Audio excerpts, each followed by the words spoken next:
Yo, salut tout le monde, c'est Final Fight 4 à l'appareil, j'espère que vous allez bien. Aujourd'hui, on se retrouve pour un compte-rendu achat manga. Il y a plus d'une trentaine de volumes à vous présenter. Il y a pas mal de séries, il y a quelques séries même un peu intégrales et quelques pièces quand même assez cultes et assez rares, enfin pas vraiment rares, mais en tout cas assez cultes, qui sont présentées donc à la fin de la vidéo. Ce sera le dernier achat donc manga de cette année 2020. Et après, on enchaînera avec des achats en 2021. Et ici, il s'agit un peu, on va dire, d'un achat spécial Noël, spécial fête, au niveau donc de ces mangas-là. Et il y a quand même, comme je vous l'ai dit, quelques mangas plutôt sympas que je vous présenterai en fin de vidéo. Bon, pour commencer, je vais vous présenter le tome 2 et 3 de l'Atelier des Sorciers. Donc voilà, tome 2 et 3 de l'Atelier des Sorciers, un manga super bien dessiné, franchement. C'est surtout le dessin qui est vraiment excellent dans ce manga-là. Après, on a le tome 5, qui est le dernier de la série de Blue Thermal, petit manga donc d'amour aussi sur l'aviation. Donc c'est un mélange entre manga de romance et manga sur l'aviation, et c'est franchement très sympa. Petit manga sympa que je vous invite à vous procurer. Les trois tomes donc, de Noise aux éditions donc Kion. C'est un manga de Tetsuya Tsaisei, donc l'auteur de Prophétie, de Mahol et d'autres séries plutôt très cultes. Et c'est un mangaka franchement très stylé, donc je vous invite toujours à vous procurer ses œuvres. Et Noise ne fait pas exception, donc toujours le thriller assez psychologique et assez sombre pour lequel on connaît l'auteur Tetsuya Tsaisei. Après, j'ai pris les 8 premiers volumes de Servamp aux éditions Doki Doki. Celui-là, c'est le seul manga que j'ai acheté en occasion dans cette vidéo-là. Voilà, donc c'est un manga, un shonen, chez Doki Doki. Je n'ai pas encore lu, donc je ne peux pas vous faire un avis, mais ça faisait un petit moment qui me faisait de l'œil. Et là, j'ai eu les 8 premiers tomes pour un peu moins de 30 euros, ou pour 30 euros, un truc ainsi. Donc voilà, c'était pas très cher pour les 8 premiers volumes qui sont en excellent état. Et donc je me suis fait plaisir. Je crois qu'il y a 15 volumes actuellement sortis en Europe, donc en Belgique, en France, etc. Et c'est franchement, voilà, je ne sais pas vraiment ce que ça vaut, mais ça me faisait de l'œil depuis un moment, donc je pense que c'est une bonne affaire. Après, toujours chez Doki Doki, j'ai pris les deux premiers tomes de Musokei Tensei, je pense super mal. Donc c'est un manga isekai, donc qui se passe dans un univers parallèle. J'ai lu Cube Arts qui m'a énormément plu il y a peu de temps en 3 volumes, donc chez Doki Doki également. Et donc j'ai décidé un peu de me mettre aux isekai, et donc je me suis procuré donc celui-ci qui est donc un isekai, et il a l'air plutôt sympa. J'ai un carnet de notes offert avec le premier volume, donc voilà, ça fait toujours plaisir, ça mange pas de pain. Toujours de Tetsuya Tsaitsui, je prononce ça super mal, mais bon. On a Poison City, un manga plutôt connu que j'ai déjà lu en scan il y a un petit temps, mais qu'il me fallait dans la collection. Donc voilà, un manga culte sur un peu un mangaka qui est censuré donc au Japon. Et voilà, ça va être un peu donc sur la censure, et ça c'est plutôt stylé. Donc voilà, petit manga en 2 volumes quand même assez copieux, hein, c'est des volumes d'à peu près 220-230 pages de Tetsuya Tsaitsui. Toujours en Isekai, j'ai pris le premier volume de Gate au-delà de la porte. C'est un manga qui me fait envie depuis un petit temps. Il y a pas mal de youtubeurs qui en ont parlé.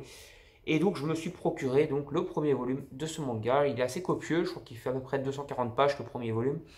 Et après je pense que je me prendrai d'office la suite parce que le premier volume m'a énormément plu. Donc Gate au-delà de la porte, donc un Isekai. Alors maintenant on va passer au coffret, j'ai 2 coffrets. Donc le premier coffret c'est Pokémon Ruby et Saphir, donc les 3 volumes.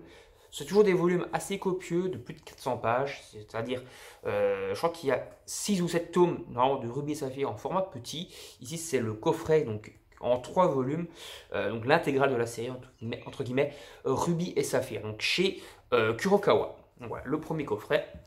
Le deuxième coffret, c'est encore du Pokémon. Cette fois, c'est le dernier en date. Il vient de sortir il y a un mois ou deux.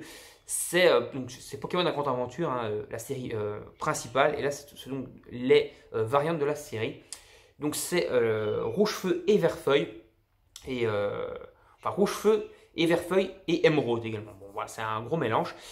Et d'après ce que j'ai compris, en fait, parce que dans Pokémon Ruby et Saphir, on a un fascicule offert pour nous indiquer un peu comment lire la série. Donc on peut lire, d'après ce que j'ai compris, donc, la version normale, donc rouge, bleu, rouge, etc. Puis la version argent et or, puis on enchaîne avec rubis et saphir. Mais on peut également, non on n'enchaîne pas avec rubis et saphir, justement si on lit bleu, jaune, etc. Donc la première version, et qu'on lit la deuxième argent et or. On enchaîne avec rouge-feu et vert-feuille pour avoir la continuité de l'histoire. Ou bien, si on commence avec rubis et saphir, on peut commencer avec rubis et saphir, c'est un bon point de départ, en tout cas d'après le fascicule ici. On peut enchaîner directement après rubis et saphir avec rouge-feu et vert-feuille. Voilà, donc c'est assez compliqué entre guillemets, mais il y a plusieurs points de départ qu'on peut commencer la série.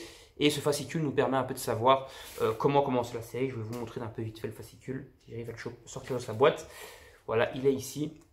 Et donc c'est un peu un guide qui reprend un peu toutes les séries, donc les intégraux, plus les séries qui ne sont pas encore intégraux, c'est-à-dire Rubis, Saphir, pas Rubis, Saphir, Perle, Diamant, la série rouge, enfin noir et blanc, et les autres, XY, etc. Parce que toutes les séries Pokémon, enfin tous les jeux Pokémon, sont adaptés en manga dans ces versions, entre guillemets, de la grande aventure.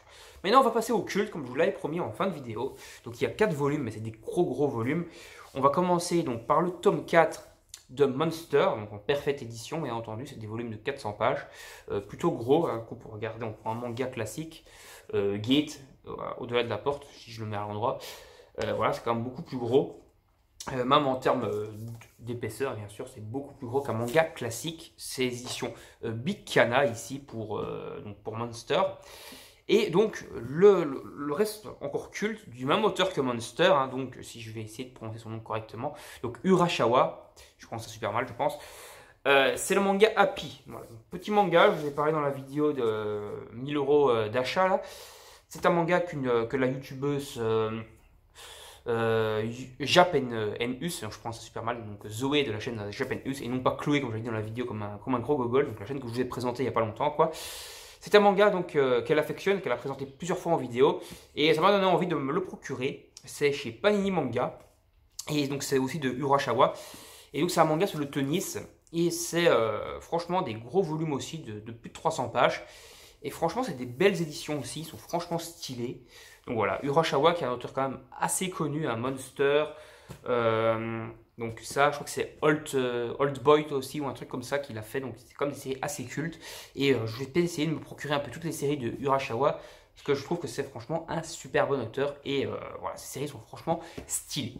Donc on va s'arrêter là. N'hésitez pas à donner votre avis sur les achats dans les commentaires de la vidéo, à liker, partager la vidéo sur vos réseaux sociaux, et bien sûr à vous abonner à la chaîne et à activer la petite cloche pour ne pas manquer les prochaines vidéos. Moi je vous dis salut, à la prochaine. On se retrouve pour des prochaines achats manga, logiquement en 2021. Et je pense aussi que je vous ferai en 2021 du moins des vidéos lecture manga, ça pourrait être un peu plus intéressant, parce que ici je parle parfois vite fait des mangas que j'ai lus en quelques secondes. Là, je pourrais m'intéresser un peu plus par chaque tome dans une vidéo achat manga, même si j'essaierai de ne pas faire des vidéos trop longues, c'est-à-dire des vidéos de 10-20 minutes maximum. Allez, on va s'arrêter là. Salut tout le monde, à la prochaine, bye bye.